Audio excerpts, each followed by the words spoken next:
All right, question 6 is just a little bit of implicit differentiation. I cheated, I already graphed this thing, and I'm just going to put it in here.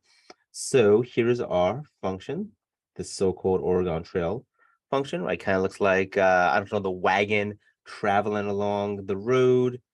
Here's our road. Beautiful, I know. So if we want to know how many places does this thing have horizontal tangent lines, we would need to know when the derivative is equal to 0, right? So that would be a horizontal tangent line. We'd have a max or min. So if we look at our function, we have 2y cubed plus y squared minus y to the 5th equals x to the 4th minus 2x cubed plus x squared. So this is kind of nice in that there's no product rule or kind of quotient rules or anything. So if we just took the derivative of both sides with respect to x, we're going to get 6y squared dy dx plus 2y dy dx minus 5y to the 4th dy dx equals 4x cubed minus 6x squared plus 2x. Every single one of these dy dx's can be factored out. So we would end up with dy dx, so derivative, times 6y squared plus 2y minus 5y to the 4th equals these x things. And then finally, we can solve for a derivative by dividing both sides by that 6y squared plus 2y over 5y to the 4th thingy. And so here would be our derivative. All right, so where is this thing going to equal 0? Well, it's going to equal 0 whenever the numerator is equal to 0, right? So dy dx equals 0 when 4x cubed minus 6x equals 0.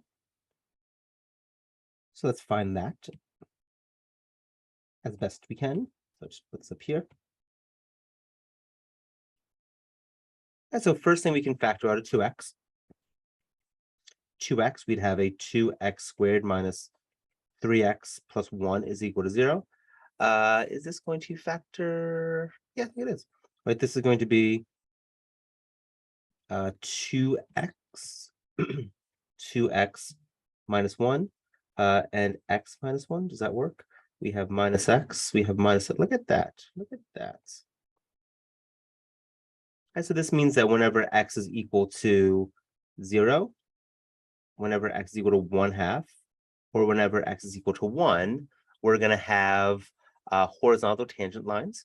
All right, so we can see some of them, it looks like, right? So when x is equal to 0, that would be here.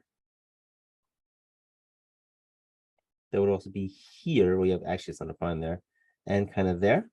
When x is equal to 1/2, that looks like it's going to be here, and maybe right there. And when x is equal to 1, that looks like it's going to be there. That's going to be there, and maybe also up there. And actually maybe here and here too. This looks like we'd have a lot. So if we were going to actually find those values, what we would have to do at how many points? Okay, so it looks like 1, 2, 3, 4, 5, 6, 8. 8 of those things or something like that. 1, 2, 3, 4, 5, 6, 7, 8. Yeah. So at 8 points, but at 3 values of x. Again, I didn't ask you to find what the values of x were, but if you were trying to find them, so for example, when x is equal to 0, this whole side would be 0. So we'd want to know when 2y cubed plus y squared minus y to the 5th was equal to 0. You could pull out like a y squared to get 2y plus 1 minus y cubed. And we would most definitely use like technology to figure out those values of y. You can see the easy one is like the origin, right? So we can see that there's something's going on right here. Well, stop being stupid, Billy. So something's going on right. Okay, it's technology is not playing nicely at all right now. Something's going on right there. That's like that 0, 0 point. But again, I just asked you how many don't actually find the points.